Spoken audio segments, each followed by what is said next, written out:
नमस्कार दोस्तों, मैं दीपक मौर्य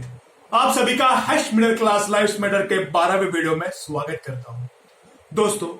आज का हमारे विषय हम सभी के जीवन का सबसे महत्वपूर्ण विषय है। वो है सरकारी नौकरियां, सरकारी परीक्षाएं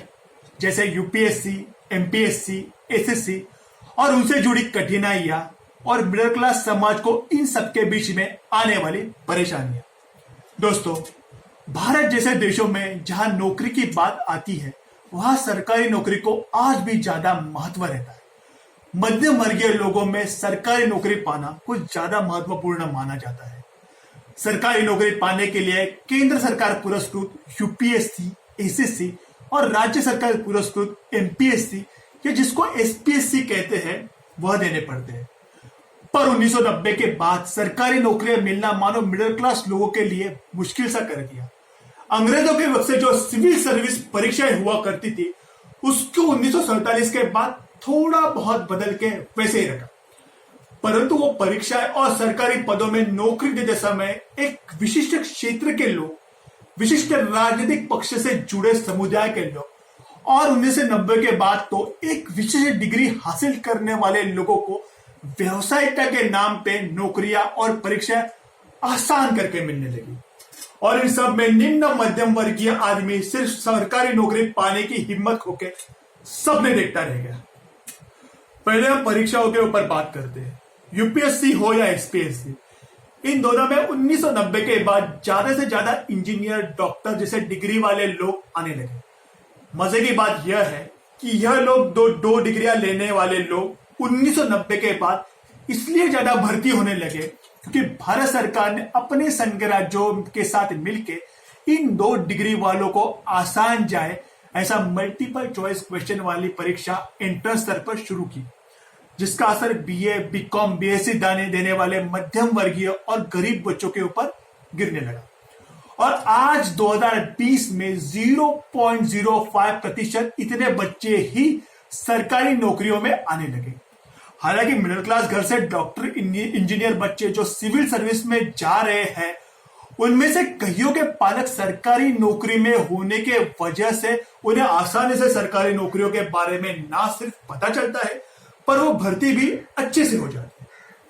दूसरा महत्वपूर्ण मुद्दा यह है कि यूपीएससी जैसे परीक्षाओं में उत्तरी राज्यों से कुछ ज्यादा प्रमाण से लोग सरकारी नौकरी में आते हुए रहते हैं। वहां के स्कूलों के सिलेबस बहुत समय तक लोक सेवा आयोग जैसे परीक्षाओं जैसे बने रहते हैं, इसलिए उनको परीक्षा देने में आसानी होती है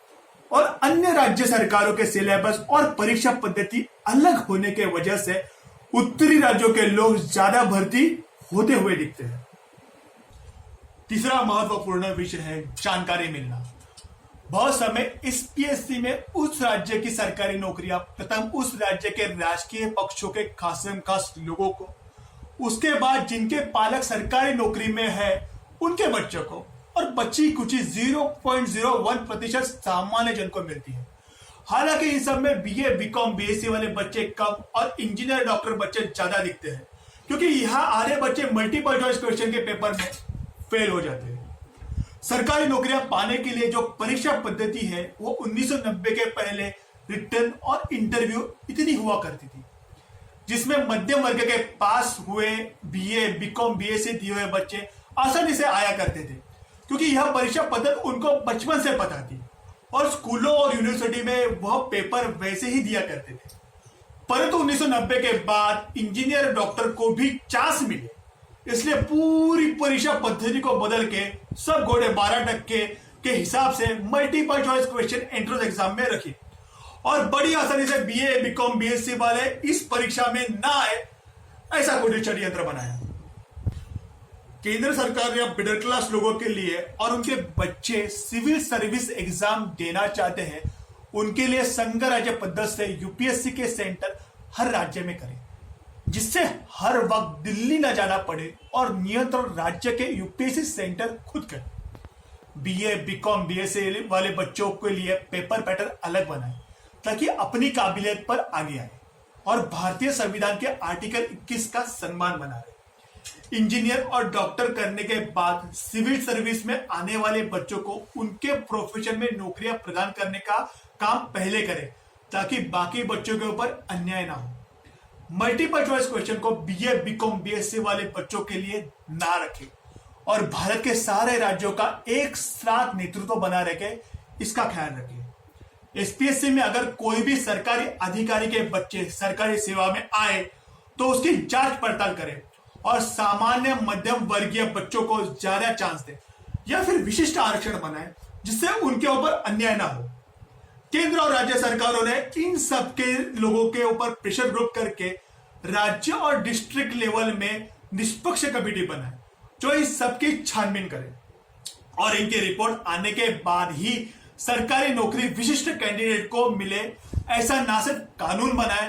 पर उचित संवैधानिक अमेंडमेंट भी करे। सरकारी नौकरी उचित कैंडिडेट को सही तरीके से मिले, इसकी जांच रखना हम टैक्स पेयर का अधिकार है। हमारे ऊपर शासन करने वाला अधिकारी सही तरीके से अपने पद पे आया है या नहीं, इसकी योग्य जांच करना और वैसे कानून की मांग करना हमारा अधिकार है। जी हुजूरी, जी साहब, धन्यवाद साहब, यह बोलने के दिन छोड़ के मिडिल क्लास लाइफ मैटर के कैंपेन में जुड़ के एक नए सिस्टम को बनाए और देश को ऊंचाई में ले जाने के में हम सबका सहयोग करें, क्योंकि सिस्टम बदलने का मतलब कांग्रेस पक्ष से जाके बीजेपी पक्ष आना सिर्फ नहीं, परंतु 1857 से 2020 तक अंग्रेजों ने बनाई हुई प्रशासकीय व्यवस्था